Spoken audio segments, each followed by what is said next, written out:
The question we're going to answer today is, what is a FSBO? We're going to dig into that right after this.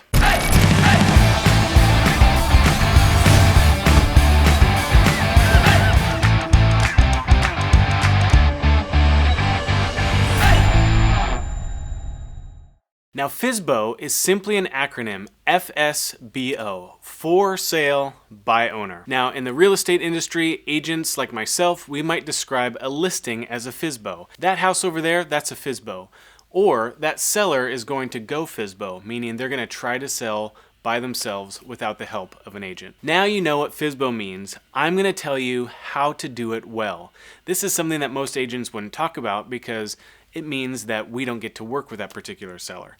But if you want to go FSBO, and I don't really recommend it, and of course you probably expected that, here's how you do it. The number one tip for FSBOs is to make sure you get full market exposure.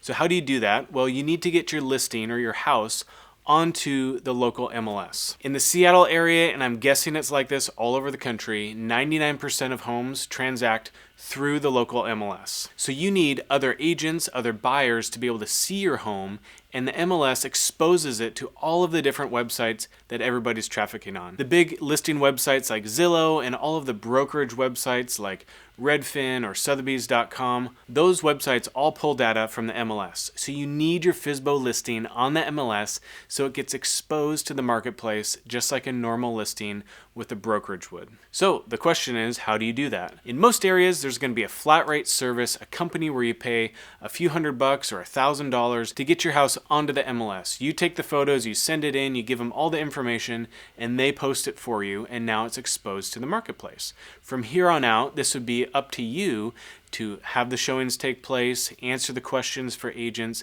potentially negotiate your own offer. That same flat rate service might offer additional services to help you get a legal contract, to walk you through the transaction process. You can pay a little bit more to get more service.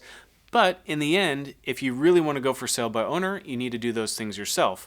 However, the one thing you definitely can't do by yourself is get it on the MLS. So pay the fee, expose it to the marketplace, and you'll have a much better result. Now, my number one caveat to all of this is I'm a real estate agent, and I think I do a really good job for my seller clients in getting them the most money. And I have dozens of stories where I was able to, through my experience, through my knowledge of the marketplace, through my knowledge of how to talk to other agents and formulate the deal for that seller, got them more money than they would ever have been able to doing it by themselves. For most people, the motivation to go FSBO is to save a little bit of money, but my question to those sellers would be, what money are you leaving on the table by not knowing exactly what it is that you're doing? I hope you found this helpful. For more tips and tricks about buying and selling real estate, please subscribe to our YouTube channel. We will see you on the next video.